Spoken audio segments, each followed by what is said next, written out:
I was sitting in my car when my grandmother's phone call destroyed everything I thought I knew about my family.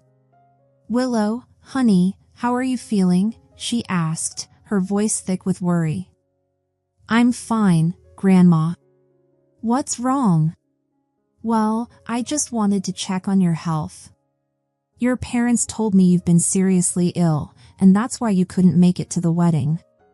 My stomach twisted into a painful knot. "What wedding, Grandma?"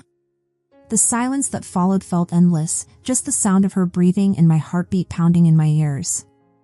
"What do you mean, what wedding?" "Diana's wedding. It was last weekend." My hands began to shake. My own sister had gotten married. My parents had lied about why I wasn't there. And I, the older sister, had been completely erased from one of the most important days of our family's life. I gripped the steering wheel until my knuckles turned white, trying to steady myself as the truth crashed over me like a wave. This wasn't just about missing a wedding. This was about finally seeing what I'd refused to acknowledge my entire life, that to my family, I might as well have been invisible. My name is Willow Fletcher. I'm 33, and for most of my life, I've been the forgotten daughter in a family that revolved around my younger sister Diana. You know those families where one child seems to suck up all the oxygen in the room? That was Diana. Not because she was particularly talented or accomplished, but because she had this way of making everything about her, and my parents just let her. Every Sunday for years, we had the same family dinner routine at my parents' house. Mom's pot roast filling the kitchen with its rich aroma, Dad complaining about his golf game, and Diana glued to her phone when she wasn't monopolizing the conversation. Most Sundays I'd rather have been home alone, but family obligation is a powerful thing. It keeps you showing up even when you're slowly disappearing. This particular Sunday started like any other. The smell of overcooked vegetables hung in the air. Dad was already 3 complaints deep into his golf stories, and Diana was pretending to listen while scrolling through Instagram. But then something shifted. Diana suddenly put her phone down, which was like seeing a unicorn, and got this massive grin on her face. She was practically vibrating in her seat. "Guys, I have something to tell you," she announced, building up the suspense like she was revealing the winner of an Oscar. She held up her left hand, and there it was, a diamond ring catching the kitchen light. "Oh my God, Diana!" Mom's shriek could have shattered glass. She launched herself out of her chair so fast she nearly knocked over her wine glass. "When did this happen?" "Last night," Diana beamed. "We went to that new restaurant downtown, and he proposed right there at the table. It was so romantic." I was genuinely happy for her in that moment. Diana had been with Warren for about 2 years, and while he wasn't exactly the most exciting person, he treated her well. "Congratulations," I said, reaching over to squeeze her hand. "I'm really happy for you. I hope you'll let me be your bridesmaid." That's when Diana's face did something strange. It froze for just a second, and she looked uncomfortable, like I'd asked her something inappropriate. She glanced at Mom and Dad, then back at me. "Oh, well, I haven't really thought about all that stuff yet. I mean, we literally just got engaged last night. There's so much other stuff to figure out first, budget, venue, all that important stuff." I should have known something was off right then, but I gave her the benefit of the doubt. Fresh engagement, lots to process, I got it. After that dinner, I decided to just wait. I figured someone would bring up wedding planning soon enough. Maybe they'd ask me to help with organizing stuff, or at least include me in some of the decisions. I kept expecting phone calls about dress shopping, venue visits, cake tastings, all that sister stuff you see in movies. But weeks turned into months, and nothing.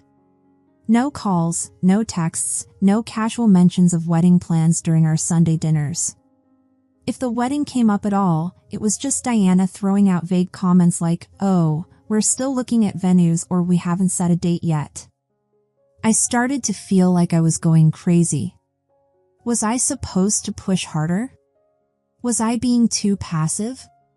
But every time I tried to bring it up, the conversation would somehow pivot to something else, usually whatever drama Diana had going on at work. Then came that phone call from Grandma that changed everything. After hanging up with her, I sat in that parking lot feeling like someone had rearranged my entire reality. My hands were shaking as I pulled out my phone and opened Instagram, something I barely ever did. I found Diana's profile and immediately saw it. Dozens of photos from what was obviously a wedding. Diana in a stunning white dress, Warren looking sharp in his tux, both of them glowing with happiness. But it wasn't just them. As I scrolled, my heart sank deeper with each image. There was Mom, tears streaming down her face in that way mothers cry at their daughters' weddings. Dad, looking prouder than I'd ever seen him, walking Diana down the aisle. The entire wedding party posed together like a magazine spread. A massive cake that probably cost more than my monthly rent. People dancing, laughing, celebrating. And then I saw the guest list, and that's when I really started to feel sick. Our neighbors from childhood. Dad's golf buddies from the country club. His co-workers from the accounting firm. Mom's book club friends. Relatives I hadn't seen in years, cousins from 3 states away, my great-aunt from California who only shows up for major life events. Even people who barely kept in touch with our family were there, smiling and celebrating my sister's big day. Everyone. Everyone except me. This wasn't some intimate ceremony with limited space. This was a huge celebration with easily over 100 guests. They had invited basically everyone they'd ever met, except their own daughter and sister. The drive to my parents' house is still a blur. I was running on pure adrenaline and fury, my hands gripping the steering wheel so tight my knuckles were white. All I could think about were those photos and how I'd been erased from my own family's most important moment. I didn't even knock. Just walked right through the front door like I always did. Willow? Mom called from the kitchen. What are you doing here? It's not Sunday. She came around the corner wiping her hands on a dish towel, and the second she saw my face, I watched her expression change. She knew. She absolutely knew why I was there. Why wasn't I invited to Diana's wedding? I said, cutting straight to the point. Mom went pale. She looked around like she was hoping Dad would magically appear to help her navigate this conversation. Willow, let me explain. Dad!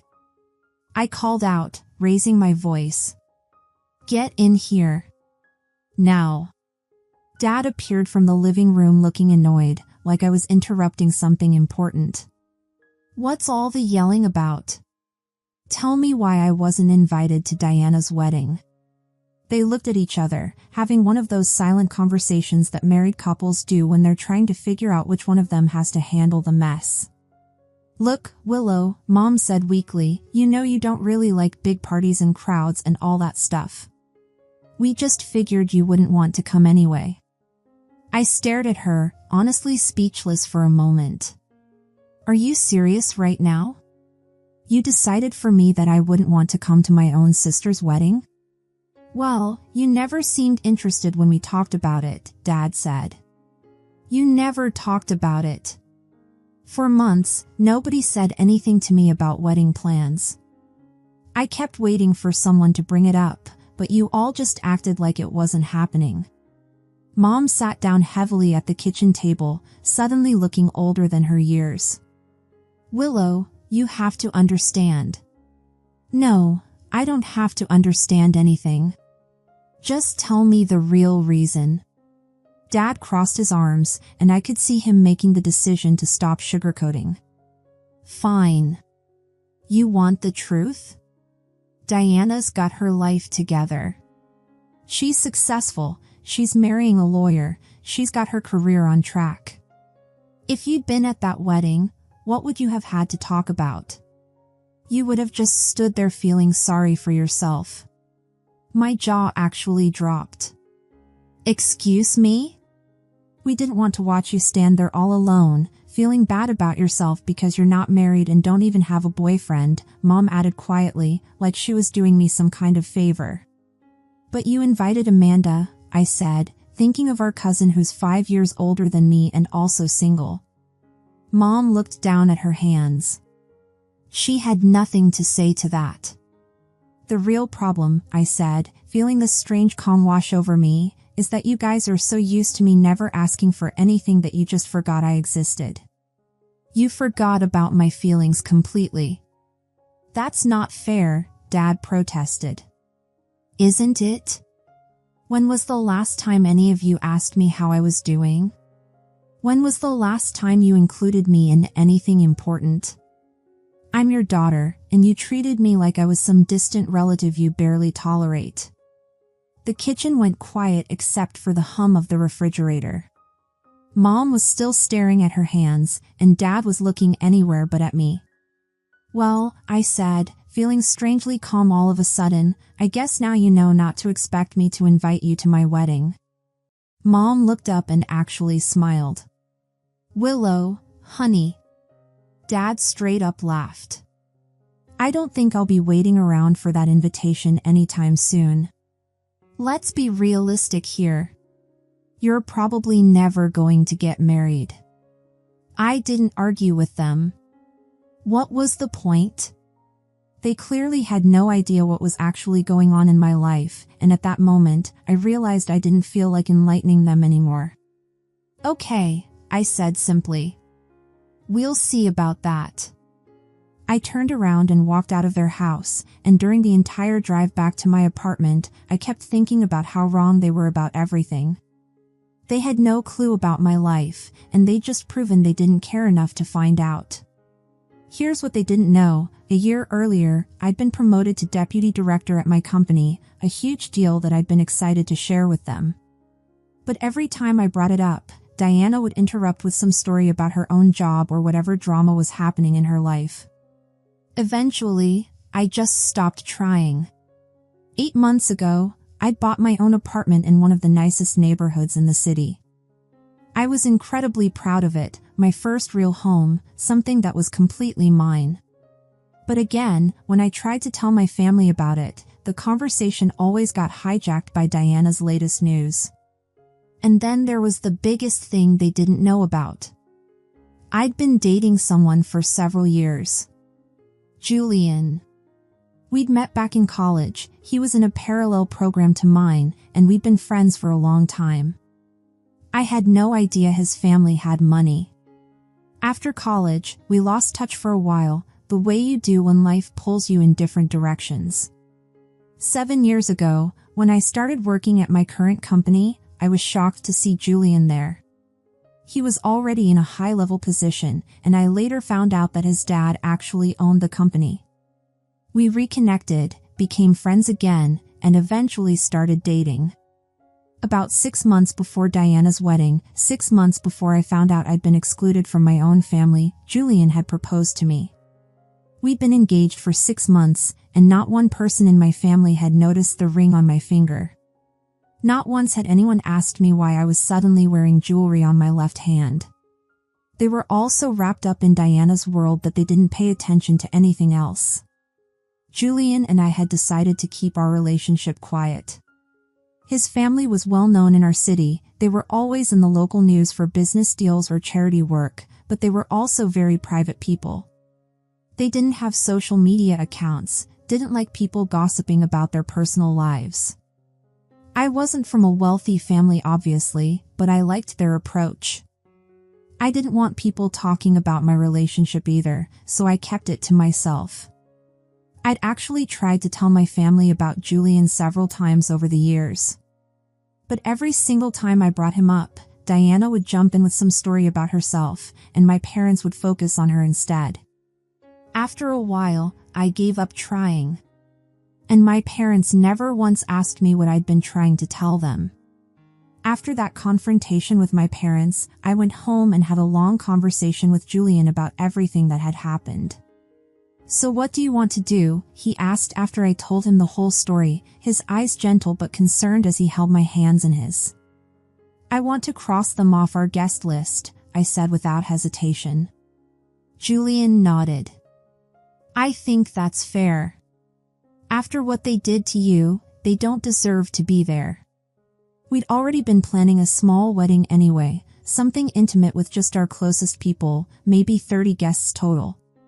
Julian's parents were graciously paying for everything, and his mom and sister were handling most of the planning, which took a lot of stress off me. The next day, I called my grandmother, my aunt, and my 2 cousins on my mom's side. These were the only family members I actually wanted at my wedding, and I sent them formal invitations 2 months before the ceremony. "Willow, this is so exciting," my aunt said when she got the invitation, her voice bubbling with genuine happiness. "I had no idea you were even dating anyone serious." "We've been together for a while," I said. "We just like to keep things private." "Well, I'm so happy for you, honey. The venue looks beautiful from the pictures." We'd chosen this gorgeous old mansion for the ceremony. Julian's family had connections with the owners, and it was absolutely perfect. His mom and sister went all out with the decorations, lights and garlands strung through all the trees in the garden, an amazing wedding arch made of lanterns, waiters dressed in vintage outfits that matched the mansion's historical period. It was going to be like something out of a fairy tale. Everything was going smoothly until about a month before the wedding, when my phone rang and I saw my mother's name on the screen. I almost didn't answer, but I figured I might as well get it over with. "Willow," she screamed into the phone before I could even say hello. "Your father and I are in complete shock. How could you not invite your own parents to your wedding? We found out by accident when we saw the invitation at your grandmother's house." I stayed calm, the sound of her voice no longer having the power to upset me the way it once did. "I told you not to expect an invitation to my wedding. You were there when I said it. You can't be serious about this, Willow. We're your parents, and Diana is your sister. But that didn't stop you from excluding me from her wedding. Willow, please. We can work this out. We made a mistake with Diana's wedding, but..." I hung up on her. About an hour later, Diana called. "Willow, what the hell?" she said as soon as I picked up. "Why didn't you invite me to your wedding? A normal sister wouldn't do this." I didn't even bother explaining anything to her. I just hung up immediately. A few days later, I found out from my cousin what my family's real reaction was. Apparently, my cousin had mentioned that my wedding was only going to have 30 people, and Diana had gone off about it. "They're having some cheap, pathetic wedding in someone's backyard," Diana had said. "It's so embarrassing. My wedding had 150 people, and Willow's only having 30. They probably couldn't afford anything better." After my cousin told me what Diana had said, I felt even better about my decision to exclude them. They clearly didn't understand what kind of wedding we were actually having, and honestly, I didn't care if they ever found out. The wedding day arrived, and it was absolutely perfect. The weather was beautiful, the mansion looked incredible with all the decorations, and everyone who was there actually wanted to be there. My grandmother cried happy tears during the ceremony, my aunt gave the sweetest toast at dinner, and my cousins helped me with my dress and took tons of pictures. I didn't post any photos on social media because that's not my style, but my cousin posted a few on her Instagram. She's always been into that stuff, and I didn't mind her sharing some of the celebration. That's when everything exploded. A few days after the wedding, my phone started going crazy with calls and texts from my parents and Diana. I ignored most of them, but I could see the messages on my lock screen. "Why didn't you tell us about your rich fiancé?" from Diana. "You've embarrassed us in front of the entire city," from Mom. "Call us back immediately," from Dad. I finally looked at my cousin's Instagram to see what they were seeing. She'd posted several photos from the wedding, including some of Julian with his parents. Anyone in our city would recognize Julian's dad immediately. He's always in the local news, friends with the mayor, on the university board of trustees, runs multiple successful companies and a charity foundation. He's basically one of the most prominent businessmen in the area. My family had finally figured out who I'd married, and they were losing their minds about it. My mom was the worst. She started posting on Facebook about how I'd betrayed my family by not inviting them to my wedding. She wrote these long posts about how a loving daughter would never do this to her parents. She even posted that my dad was heartbroken because he'd always dreamed of walking me down the aisle. Every single day, she posted something new about me. She called me ungrateful, cruel, selfish, basically every name in the book. It was embarrassing, but I just ignored it and hoped it would blow over. But then Julian's dad had enough. "Willow," Julian said one evening, his voice unusually serious as he sat beside me, "my dad wants to call your parents because they're posting about you and our family on social media, and he's not going to tolerate it anymore." I was nervous about this, but Julian's dad is not someone you argue with. He called my parents that same night. I don't know exactly what he said to them, but Julian told me the basics. He told my parents that they were embarrassing me and his family with their social media posts. He said if they continued, he would tell everyone in town exactly what had really happened, how they'd excluded me from Diana's wedding and lied about it. He also mentioned that he had contacts at newspapers and TV stations and that he'd make sure everyone at my dad's golf club and my parents' church knew the real story. After that phone call, the social media posts stopped immediately. My parents and Diana stopped calling and texting me too. It was finally quiet. Life was peaceful for about 6 months after the wedding. Julian and I settled into married life, and I was still working at his company. I'd gotten used to the peace and quiet of not dealing with my family's drama. Then one day, HR called me into their office. "Willow, we received a resume yesterday, and the applicant listed you as a reference," the HR director said, sliding a folder across the desk to me. I opened it and saw Diana's name at the top. My stomach dropped. She wrote that you could provide a strong recommendation for her work ethic and character, the HR director continued. I looked at Diana's resume for a few seconds, then closed the folder. Please review her application through the normal process. I won't be providing a special recommendation. A week later, HR called me back to let me know that Diana hadn't been selected for an interview. Her qualifications just weren't strong enough compared to other candidates.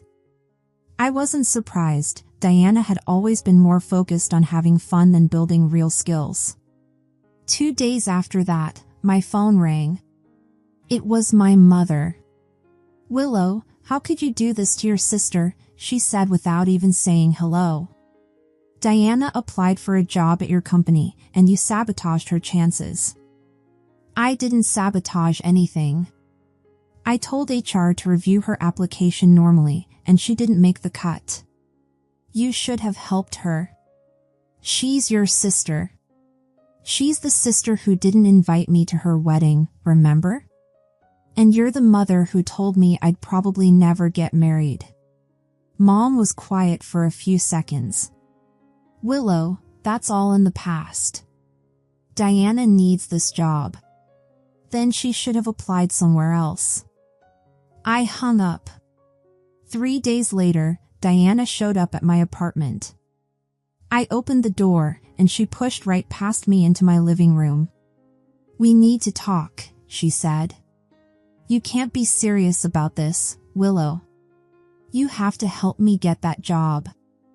I don't have to do anything for you."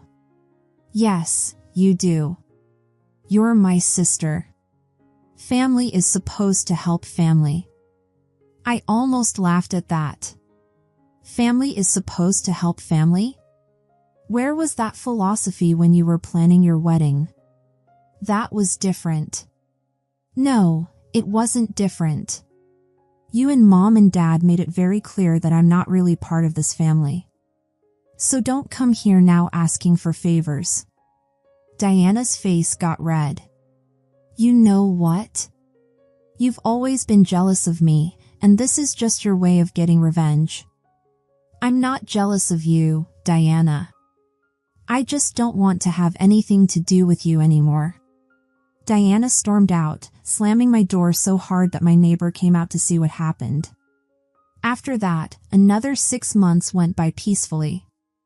Julian and I were settling into our routine, and I was actually starting to feel happy again. Then I found out I was pregnant. We were both excited about the baby, and Julian's parents were thrilled about becoming grandparents. The only person I told from my side of the family was my grandmother, because she's always been good to me. I should have known Grandma would tell my parents. A few weeks later, a package arrived at my apartment. Inside were tiny hand-knitted baby booties and a photo of my mother sitting in her chair, knitting. There was no note, but the message was clear. This was supposed to be some kind of peace offering. I stared at that photo for a long time. Part of me wanted to believe that maybe my parents had finally realized how badly they'd messed up. Maybe they genuinely wanted to make things right. But then I remembered how they'd laughed when I said they wouldn't be invited to my wedding. I remembered my dad saying I'd probably never get married. I remembered months of being completely ignored while they planned Diana's wedding behind my back. What do you think I should do? I asked Julian that night, showing him the booties and the photo. That's up to you, he said, his eyes gentle. Do you want them in our child's life? I don't know. Part of me misses having a family, but then I think about how they treated me, and I get angry all over again. Whatever you decide, I'll support you. I put the booties away in a drawer and tried not to think about it. Then last week, I was scrolling through Facebook and saw a post from my mother. She'd written about how happy and excited she was that both of her daughters were expecting babies. Apparently, Diana was pregnant too. For the first time in over a year, my mother had written something positive about me. She didn't mention our fight or the wedding drama. She just talked about being excited to be a grandmother to 2 babies. I read that post about 10 times, trying to figure out what it meant. Was this her way of apologizing? Was she finally ready to treat me like an actual daughter? Or was this just about the baby, and she'd go back to ignoring me once the novelty wore off? The truth is, I don't know what to do. Julian's family has been amazing. They've welcomed me completely and treated me like I've always belonged. But they can't replace the family I grew up with, no matter how wonderful they are. I keep thinking about that photo of my mom knitting baby booties. She looked so peaceful and happy in it, like she was genuinely excited about becoming a grandmother. Maybe people can change. Maybe she really does want to fix things between us. But then I think about Diana's wedding photos and how my parents told everyone I was too sick to attend when really they just didn't want me there. I think about how they laughed at the idea of me getting married. I think about how they never noticed my engagement ring, never asked about my job, never showed any interest in my life until they found out who I'd married. Can you really forgive something like that? Should you? I honestly don't know. My husband says it's my choice and he'll support whatever I decide. My grandmother thinks I should give them another chance. My aunt thinks they don't deserve one. What I do know is that I'm not the same person I was 2 years ago. I'm not going to beg for their attention anymore. I'm not going to try to prove that I'm worthy of being included in my own family. If they want a relationship with me and my child, they're going to have to earn it. So I guess we'll see what happens. Maybe they've learned something from all this. Maybe they finally understand that actions have consequences. Or maybe this is just another manipulation, and they'll go back to treating me like I don't matter once they get what they want. But here's what I've learned through all of this. Sometimes the people who hurt you most are the ones who are supposed to love you most. And sometimes, the greatest act of self-love is walking away from people who can't see your worth, even when they share your DNA. Thanks for listening, and if you liked this story, share it with others who might be struggling with family relationships, and don't forget to comment and subscribe for more stories about finding your worth when others can't see it. Remember, blood makes you related, but love and respect make you family.